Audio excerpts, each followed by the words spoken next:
న్యూజిలాండ్తో జరిగిన fifth T20 మ్యాచ్లో టీమిండియా 46 రన్ తేడాతో చాలా ఈజీగా గెలిచింది. Player of the match Ishan Kishan, player of the series Suryakumar Yadav. Actually Ishan Kishan fourth T20 match miss అయింది, కానీ లేకపోతే player of the series award కూడా అతనికి వచ్చేదేమో. టు బి హానెస్ట్, ఈ సిరీస్లో మోస్ట్ ఇంప్రెసివ్ పర్ఫార్మెన్స్ అంటే ఇషాన్ కిషన్ పర్ఫార్మెన్సే. 4 మ్యాచెస్ ఆడిండు. 4 మ్యాచెస్లో 215 రన్స్, 53 యావరేజ్ అండ్ 230+ స్ట్రైక్ రేట్తో చేశాడు. I mean that is crazy batting. Actually ఈ సిరీస్లో ఫస్ట్ అసలు ఇషాన్ కిషన్కి ఛాన్స్ వచ్చేది కాదు. తిలక్ వర్మ ఇంజూర్డ్ అవడం వల్ల అతనికి ఛాన్స్ వచ్చింది. తనైతే వచ్చిన ఆపర్చునిటీ ఫుల్గా యూటిలైజ్ చేసుకోండు. Completely different to Sanju Samson.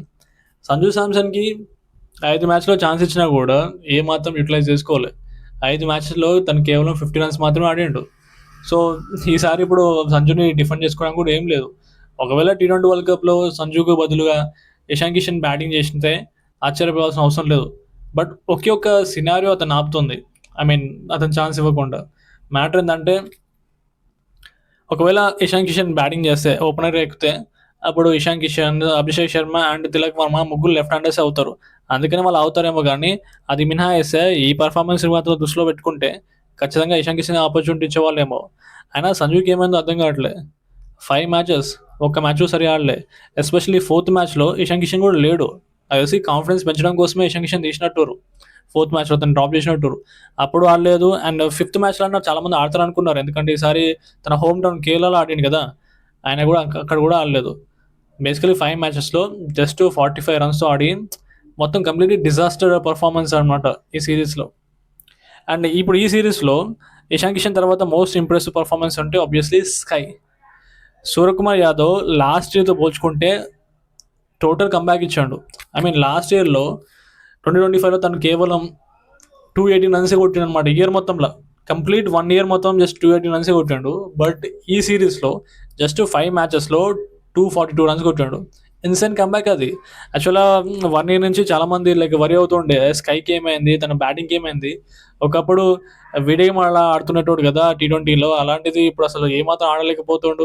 Captain అయిపోయిన తర్వాత ప్రెజర్ పెరిగిపోయిందా, పర్ఫార్మెన్స్ తగ్గిపోయిందా, ఇలా చాలా ఇష్యూస్ వస్తుండే అనమాట. బట్ ఒక్క సిరీస్తో ఆన్సర్ దొరికేసింది. తను ఫామ్లోకి వచ్చేసాడు. ఇప్పుడు ఎలాంటి ప్రాబ్లమ్స్లో మనకి. మన బౌలింగ్ చూసుకుంటే పర్లేదు అనిపిస్తుంది. అఫ్కోర్స్ మన బ్యాటింగ్ మరీ స్ట్రాంగ్ ఉంది కాబట్టి మన బౌలింగ్ గురించి ఆలోచించాల్సిన అవసరం లేనట్టుంది. ఎందుకంటే 271 రన్స్ అనేది ఓడిఐ స్కోర్. మనం టీ20లో కొడుతున్నాం. నిజంగా ఎవరైనా చూస్తే 277 అంటే 271 అంటే అది ఓడిఐ స్కోర్ అనుకుంటారు. బట్ అది ఓడిఐ కాదు, టీ20లో కొట్టింది మన స్కోర్. అది ఇన్సేన్. ఏది ఏమైనా సరే టీ20 వరల్డ్ కప్ పాయింట్లో చూసుకుంటే మన టీం రెడీ అయిపోయింది.